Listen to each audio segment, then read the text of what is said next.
오늘의 말씀은 레위기 9장 1절부터 24절까지 말씀입니다.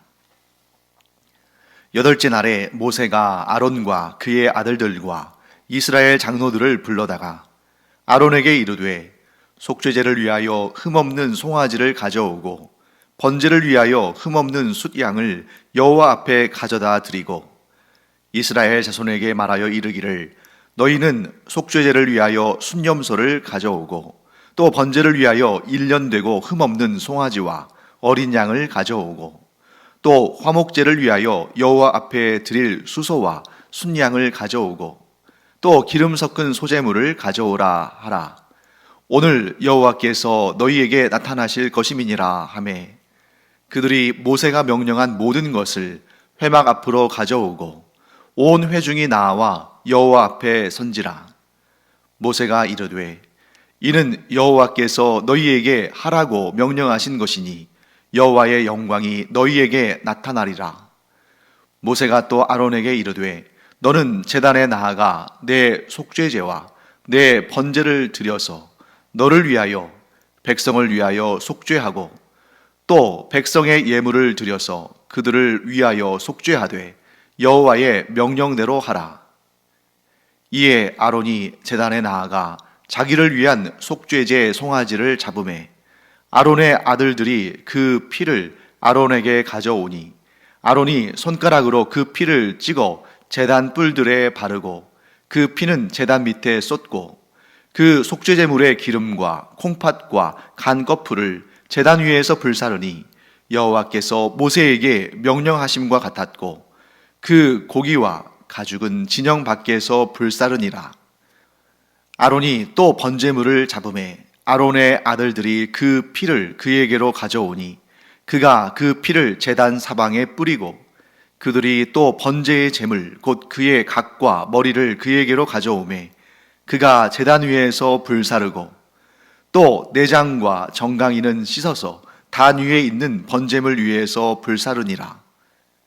그가 또 백성의 예물을 드리되 곧 백성을 위한 속죄제의 염소를 가져다가 잡아 전과 같이 죄를 위하여 드리고 또 번제물을 드리되 규례대로 드리고 또 소제를 드리되 그 중에서 그의 손에 한 움큼을 채워서 아침 번제물에 더하여 제단 위에서 불사르고 또 백성을 위하는 화목제물의 수소와 순양을 잡음에 아론의 아들들이 그 피를 그에게로 가져오니 그가 제단 사방에 뿌리고 그들이 또 수소와 숫양의 기름과 기름진 꼬리와 내장에 덮인 것과 콩팥과 간 거풀을 아론에게로 가져다가 그 기름을 가슴들 위에 놓음에 아론이 그 기름을 제단 위에서 불사르고 가슴들과 오른쪽 뒷다리를 그가 여호와 앞에 요제로 흔드니 모세가 명령한 것과 같았더라.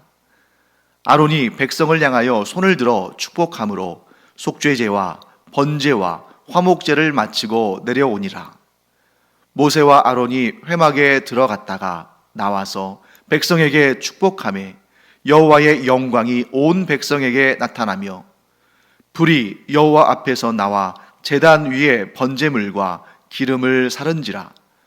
온 백성이 이를 보고 소리 지르며 엎드렸더라. 자, 어제까지 해서 이제 이 레위기에 7일 동안의 제사장 위임식에 대한 내용을 마무리했습니다. 그리고 그 7일이 지나고 이제 제 8일이 되었습니다. 자, 7일까지는 즉 제사장 위임식은 7일 동안 이루어졌는데 그동안에는 공식적인 제사장은 없었죠. 왜? 아직 위임식을 마친 사람이 없었으니까. 그래서 어쩔 수 없이 하나님의 명을 받아서 집행하는 모세가 임시 제사장이 되어서 아론과 그의 아들들을 위한 제사장 위임식을 마쳤습니다. 그리고 이제 8일이 되었습니다. 이날은 어떤 의미를 갖습니까?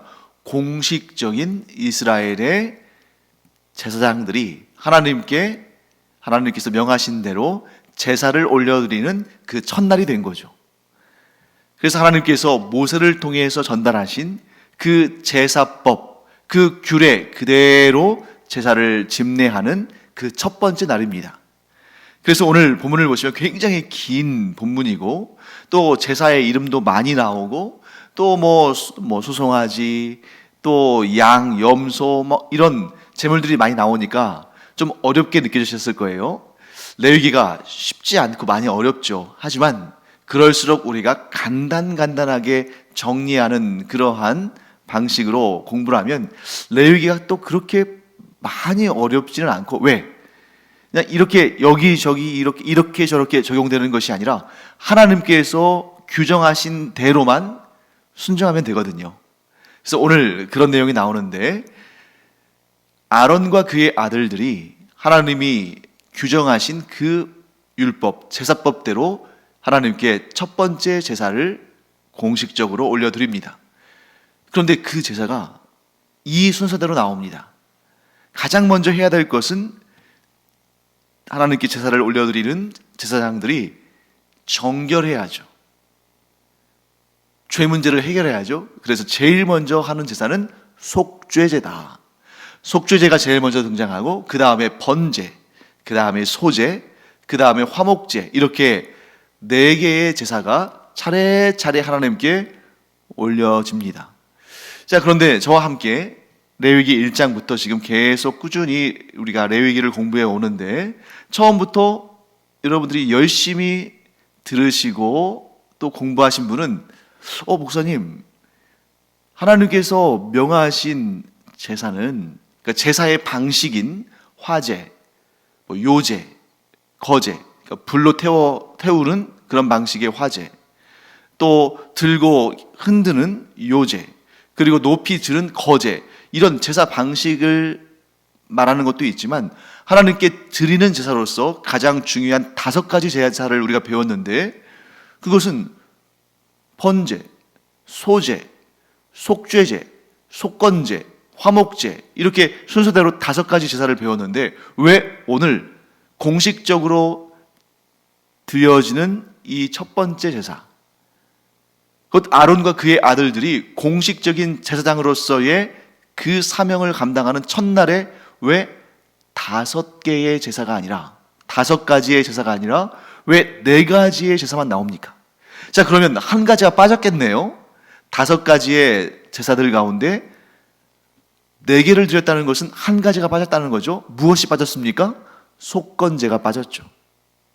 원래 순서대로라면 이렇게 해야겠죠. 항상, 자, 번제가 제일 먼저 설명은 됐습니다만, 죄 사함을 먼저 얻고 그 다음에 하나님께 나아가야 되니까, 죄 사함을 얻고 정결케 된 자가 번제로서 하나님께 모든 것을 드려야 되니까, 순서대로 따진다면 속죄제, 번제, 소제, 그리고 아마도 화목제가 있기 전에 속건제가 있어야 되지 않을까. 혹은 이렇게도 할 수 있겠죠. 속죄제, 속건제, 번제, 그리고 소제, 화목제, 이런 순서를 해야 맞습니다. 그런데 왜 속건제가 빠졌을까? 네. 지금 이 순간, 이 상황, 이 날짜를 한번 생각해 보세요. 지금 이 상황은 제사장 위임식을 마치고 바로 그 다음날 공식적으로 처음으로 드리는 제사입니다. 그렇기 때문에 그 사이에 누군가가 이 속건제의 의미가 무엇입니까? 하나님의 것을 오염시키거나 훔치거나 부정하게 한 것.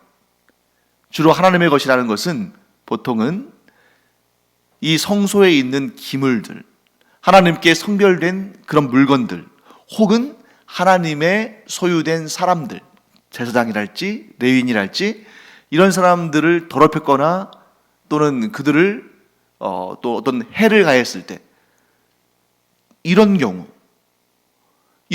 주로 이제 속건제를 드리고, 사람들이 다른 사람의 물건을 훔치거나 부정하게 하거나 손해를 보게 했을 때도 속건제를 드리죠. 근데 지금 그런 상황이 아니라는 거죠. 첫 번째 제사를 드리는 이 날에는 그렇게 속건제를 드릴 만한 상황이 아니었다는 겁니다. 그러니까 그것을 빼고 이제 4가지의 제사를 드렸고, 아마도 속건제는 그 다음부터 또 드릴 기회들이 있었겠죠. 자, 이렇게 하나님의 규례대로 아론과 그의 아들들이 제사장으로 위임을 받고 제사를 본격적으로 드리기 시작합니다. 그때 모세가 이제 공식적인 이스라엘의 제사를 하나님께 올려드리는 이날에 모세가 뭐라고 장담을 하냐면 4절 말씀 보면 모세가 이렇게 확신 있게 말합니다. 오늘 여호와께서 너희에게 나타나실 것임이니라. 자, 무슨 뜻이겠어요? 이스라엘 백성들이 공식적인 제사장들을 통해서 하나님께 제사를 드리기 시작하면 이 첫째 날, 이 의미 있는 날, 분명히 하나님께서 그 제사를 기쁘게 받으시기 위해서 이곳에 임재하실 것이다, 나타나실 것이다 하고 확신 있게 말했습니다. 분명히 물론 하나님께서 모세에게 아론과 그의 아들들이 제사장으로서 위임을 받고 공식적으로 이스라엘의 첫 번째 제사를 드리는 이날 내가 이스라엘 백성들 앞에 나타나겠다 이렇게 말씀하셨을 수도 있습니다. 그러나 이것은 수축이죠. 왜냐하면 본문에 그런 내용은 나와 있지 않으니까. 하지만 모세는 분명히 확신했다는 것입니다. 뭘 확신했을까요? 하나님께 제사를 드릴 때 하나님은 반드시 임재하셔서 그 제사를 받으신다 하는 것을 모세는 확신했다는 거죠. 그렇기 때문에 이스라엘 백성들에게 이렇게 분명히 확신 있게 말했습니다. 오늘 여호와께서 너희에게 나타나실 것임이니라. 자, 이 모세의 확신 있는 말을 꼭 기억해 두세요. 그러면 이 설교의 후반부에 가서 이 모세의 확신과는 다른 이스라엘 백성들의 모습을 우리가 보게 됩니다. 자, 그 다음에 이제 오늘 본문에서 저는 아주 중요한 부분들이 있는데 그 중에 이제 시간상 딱 한 군데만 본다면 22절과 23절 말씀을 우리가 좀 주목해서 보기를 바랍니다. 제가 한번 읽겠습니다. 아론이 백성을 향하여 손을 들어 축복함으로 속죄제와 번제와 화목제를 마치고 내려오니라. 모세와 아론이 회막에 들어갔다가 나와서 백성에게 축복하매 여호와의 영광이 온 백성에게 나타나며. 자, 모세와 아론 또 그의 아들들은 하나님의 뜻대로 행하는 사람들입니다. 그러니까 하나님께서 명하지 않으신 것을 그들은 하지 않아요. 아니, 해서도 안 됩니다. 이스라엘의 대표로서 모세는 하나님과 이스라엘 백성들 사이에 중보자적인 역할을 하는 사람이고, 아론과 그의 아들들은 제사장으로서 이스라엘 백성들의 제사를 하나님께 올려드리고 하나님의 은혜와 복을 이스라엘 백성들에게 연결해주는 그런 역할이죠. 그러니까 모세와 아론은 중보자적인 역할을 하고 있는 사람들입니다.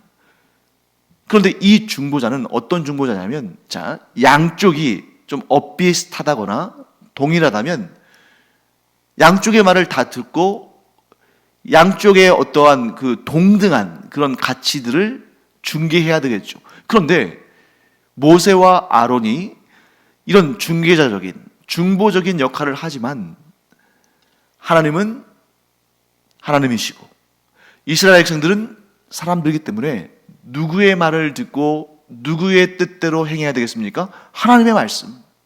물론 이스라엘 백성들의 말을 듣고 하나님께 그들의 뜻을 전하기도 하겠지만, 그러나 기본적으로 모세와 아론은 하나님의 말씀, 하나님의 명령대로 수행하는 사람들입니다. 하나님께서 말씀하신 거죠. 모세와 아론에게 말씀하신 것입니다. 제사의 끝은 축복으로 마쳐라. 이렇게 말씀하신 거죠.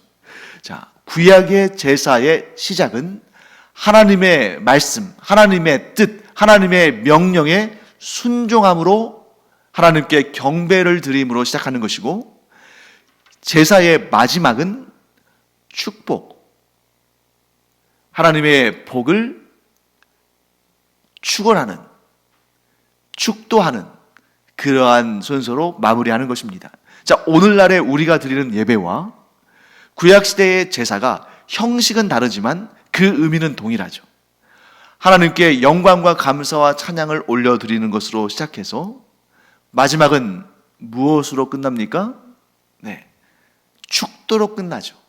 즉 하나님의 뜻대로 순종함으로 하나님께 제사를 시작해서 예배를 시작해서 그 마지막은 축복으로 하나님의 복과 하나님의 은혜를 축원하면서 바라면서 그것을 전하면서 축복하면서 마치는 것이라는 것입니다.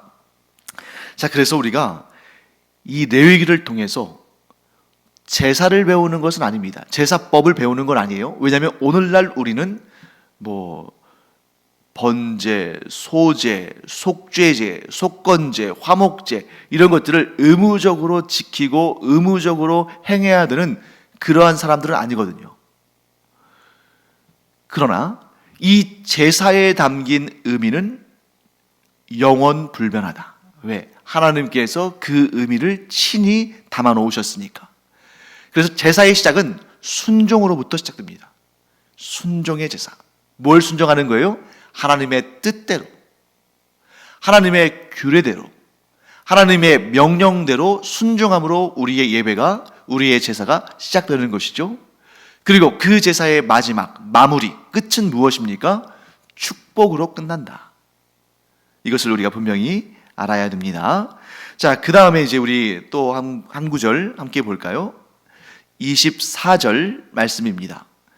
불이 여호와 앞에서 나와 제단 위에 번제물과 기름을 사른지라 온 백성이 이를 보고 소리 지르며 엎드렸더라. 제가 좀 전에 4절 말씀을 꼭 기억해 두라고 말씀드렸죠.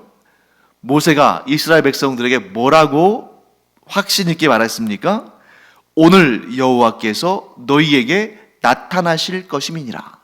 분명히 모세가 확신하며 이렇게 이스라엘 백성들에게 말했습니다. 그런데 24절 말씀, 불이 여호와 앞에서 나와 제단 위에 번제물과 기름을 사른지라 온 백성이 이를 보고 소리 지르며 엎드렸더라. 자, 여호와 하나님께서 그 영광을, 그 능력을, 그 역사하심을, 일하심을 보여주신 것입니다. 자, 여호와 앞에서 불이 나와서 제단 위에 번제물과 기름을 사른 것, 이것이 상징적인 그러한 시적인 그러한 표현이 아니라는 거죠. 실제로 그랬다는 겁니다. 그러면 여호와 앞에서 불이 나왔다는 것을 우리가 어떻게 이해할 수 있을까? 자, 어떤 모습이었을까? 어떤 방식이었을까? 우리 알 수 없습니다. 여호와 앞에서 불이 나왔다는 것이 어떤 방식으로 불이 나왔는지는 우리가 알 수 없어요. 왜? 성경에서 정확히 묘사하지 않으니까. 그러나 분명한 사실은 여호와 앞에서 불이 나와서 제단 위에 번제물과 기름을 살랐다, 태웠다 이렇게 되어 있는데 이것은 분명하게 제단 불을, 즉 제사장들이 지핀 제단의 불이 아니라는 거죠.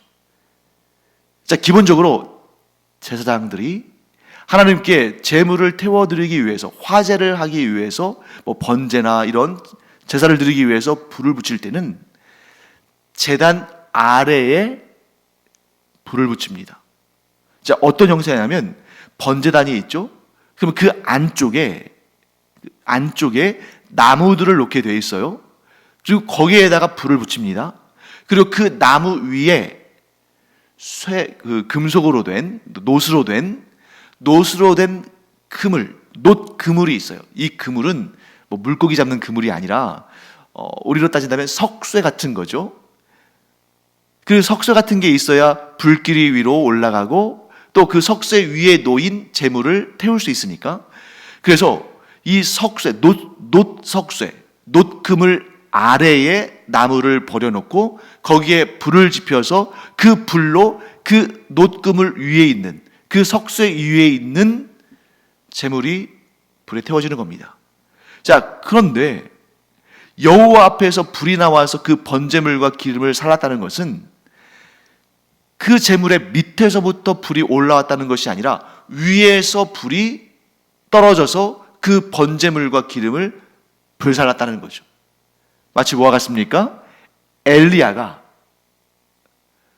바알신을 섬기는 제사장들과 영적인 싸움을 할 때에 바알신 제단에는 불이 떨어지지 않았지만 엘리야가 하나님께 드리는 그 제단에는 불이 떨어진 것처럼 그런 방식으로 하나님께서 보내신 불이 그 제단 위로 떨어지는 것을 우리가 충분히 그랬을 거라는 것을 알 수가 있겠죠. 자, 그런데 그때 모세는 놀라지 않았습니다. 왜? 모세는 여호와께서 이스라엘 백성들 앞에 나타나실 것을 알았으니까. 그런데 그때 반응이 어떻습니까? 온 백성이 이를 보고 소리 지르며 엎드렸더라. 온 백성이 그 장면을 직접 목격했기 때문에 무섭고 두려워서 소리를 지르며 엎드린 것입니다. 그러니까 이것은 어떤 상징적인 표현이 아니라 실제 있었던 일인 거죠. 좀 안타깝습니다. 왜냐하면 분명히 모세는 여호와께서 이날 이스라엘 백성들 앞에 나타나실 것을 분명히 확신 있게 말했는데 이스라엘 백성들은 그 모세의 말에 반신반의한 거죠. 믿지 못한 것입니다. 모세의 말도 온전히 믿지 못했고 하나님에 대해서도 온전히 믿지 못했던 거죠. 사랑하는 성도 여러분, 온전하지 않은 믿음은 하나님을 기쁘시게 할 수 없다. 하나님은 우리의 온전한 믿음을 원하신다 하는 사실을 우리가 꼭 기억하기 바랍니다. 그런데 안타까운 사실은 우리의 삶 가운데서도 발견되죠. 우리의 삶 가운데서도 우리가 온전하지 않은 믿음을 가질 때가 많다. 특히 어떤 경우에 오늘 이 이스라엘 사람들이 경험한 것처럼 정말 놀라움이 크면 클수록 위대한 하나님의 역사가 우리의 눈앞에 펼쳐지면 펼쳐질수록 내가 상상할 수 없는, 내가 기대하지 못하는, 어떻게 이런 일이 이루어질까 하고 우리가 그렇게 기대하지 않았던 그 놀라운 일을 하나님께서 이루실 때 우리가 우리의 믿음이 이렇게 약했나? 내가 이렇게 온전히 믿지 못했나? 하는 그런 순간을 보게 된다는 것입니다. 하나님을 진실로 믿고 온전히 믿는다면 하나님이 전지전능하신 분임을 믿고 안다면 하나님께서 놀랍고 위대한 역사를 이루실 때 놀랄 이유가 있을까? 하나님이라면 당연히 하실 수 있는 일인데 왜 놀라는가? 영국의 작가 웨일즈라는 작가가 쓴 단편소설 하나가 있습니다. 그 제목은 대주교의 죽음이라는 작품이에요. 그래서 제가 설교할 때 가끔 인용하는 그러한 소설이기도 합니다. 자, 이 소설에는 대주교 한 명이 등장하는데 그는 참 신실한 성직자로 사람들에게 존경을 받는 사람입니다. 그는 아침마다 정해진 시각에 대성전에 들어가서 하나님 앞에 그 시간을 지키며 경건하고 간절하게 기도하는 사람이었습니다. 어느 날 아침 이 대주교는 늘 그러하듯이 정해진 시간에 성전에 들어가서 두 손을 높이 들고 하나님께 기도를 올려드렸습니다. 오 거룩하신 하나님 아버지시여, 두 손을 들었으니까 오 거룩하신 하나님 아버지시여 이렇게 기도했겠죠. 이렇게 기도를 시작하는데 갑자기 위에서 큰 소리가 들렸습니다. 그래, 내가 여기 있다. 무엇을 원하느냐?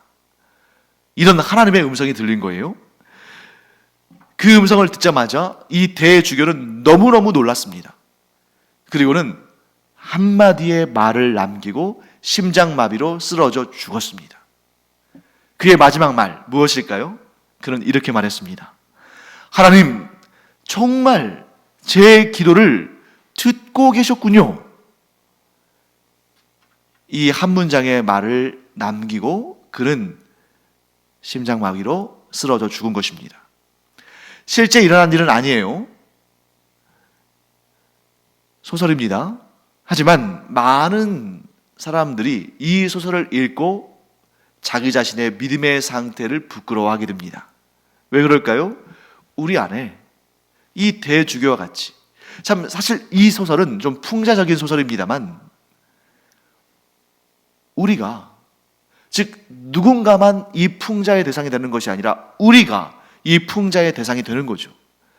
우리도 하나님을 믿도록 하면서 하나님의 임재와 하나님의 역사하심과 하나님의 위대한 일들이 내 삶에서 일어난다는 사실을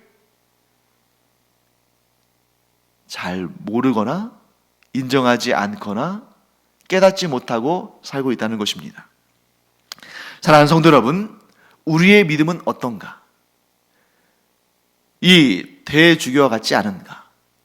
또한 여호와 하나님의 임재, 여호와 하나님의 놀라운 역사를 보고서 놀라서 땅에 엎드릴 수밖에 없었던 그 이스라엘 사람들 같지 않은가? 사랑하는 성도 여러분, 우리의 믿음이 온전한 믿음이기를 간절히 축원합니다. 온전한 믿음은 어떻습니까? 내가 감당할 수 없는 그러한 문제, 환난, 어려움, 고비, 그런 가운데서도 놀라지 않는다. 왜? 나의 하나님께서 얼마든지 그 일들을 해결하실 수 있다는 것을, 또 그렇게 하실 것이라는 것을 믿게 까닭에. 또한 하나님을 온전히 신뢰하는 사람, 어떤 특징이 있습니까? 하나님께서 아무리 놀라운 일, 세상 모든 사람들이 놀라고 기절하고 엎드리고 쓰러질 정도의 일이라 할지라도, 그런 일이 내 삶에 일어난다 할지라도 놀라지 않는다. 왜? 우리 하나님은 전지전능하시고 그 놀라운 역사를 내 삶 가운데 얼마든지 이루실 수 있는 분이시니까. 또한 언제 놀라지 않습니까? 설령 내 삶 가운데 그러한 응답이 없는 것처럼 보이는 그 순간에도 놀라지 않는다. 왜? 하나님은 살아계시고 역사하시며 반드시 내 인생 가운데 가장 좋은 것들을 베푸시고 인도하심을 믿으니까. 내가 하나님께서 이렇게 하셨으면 좋겠는데, 지금 하나님께서 이렇게 하셔야 되는데, 하나님께서 이런 응답을 주셔야 내가 살아나는데, 그런데 하나님의 응답이 내 뜻대로 이루어지지 않습니다. 놀라지 않습니다. 왜? 하나님은 내가 기도한 것보다, 내가 바라는 것보다, 내가 원하는 것보다, 내가 필요로 하는 것보다 더 크고 더 놀랍고 더 위대한 역사, 그런 구원의 역사를 베푸시는 분이시고 우리를 위해 반드시 일하시는 분이라는 것을 우리가 믿는다면, 어떠한 상황, 어떠한 환경 가운데서도 우리는 놀라지 않을 수 있다. 하나님을 신뢰하기 때문에, 하나님의 전지전능하심을 믿기 때문에 그런 우리가 되기를 간절히 축원합니다. 기도하겠습니다. 하나님 감사합니다. 저희가 하나님을 믿을 때는 하나님의 존재뿐만 아니라 하나님께서 저희들의 기도를 듣고 계시고, 또한 저희의 삶의 모든 영역에서 가장 좋은 길로 인도하시며 가장 좋은 것을 베푸시는 여호와 이레의 하나님이심을 믿기 까닭에 저희가 어떤 상황과 환경 가운데서도 놀라지 않을 수 있습니다. 그러나 하나님, 저희는 아직 연약하고 작은 믿음을 가지고 있습니다. 그래서 시험과 문제와 상황 앞에서 놀라 쓰러질 때가 많고, 또한 하나님께서 일하시는 것을 보면서도 놀라고 때로는 무서워할 때도 있습니다. 그러나 저희의 믿음이 성령님의 인도하신 가운데 더욱 견고하여져서 어떠한 상황에서도 흔들리지 않고 의심하지 않고 놀라지 않는 그런 예수님을 닮아가는 저희들 되게 하여 주시옵소서. 감사드리며 예수님의 이름으로 축복하며 기도합니다. 아멘. 기도하는 시간입니다. 이 웨일즈 작가의 이 대주교의 죽음과 같이, 대주교는 하나님께 열심히 기도는 드렸지만 하나님께서 정말 듣고 계시는지는 반신반의했죠. 그러나 사랑하는 성도 여러분, 우리의 기도를 하나님은 반드시 듣고 계신다. 또한 반드시 응답하신다. 물론 내가 구한 그대로 응답하지 않으실 때도 많지만, 그러나 그럴 때 오히려 더 우리가 기대할 것은 내가 기도한 것보다 더 좋고, 아니 가장 좋은 것으로 응답하시는 하나님을 신뢰하기 까닭에 우리가 두려움이나 놀람이 아니라 감사와 기쁨과 즐거움으로 반응하기를 간절히 축원합니다. 기도하겠습니다.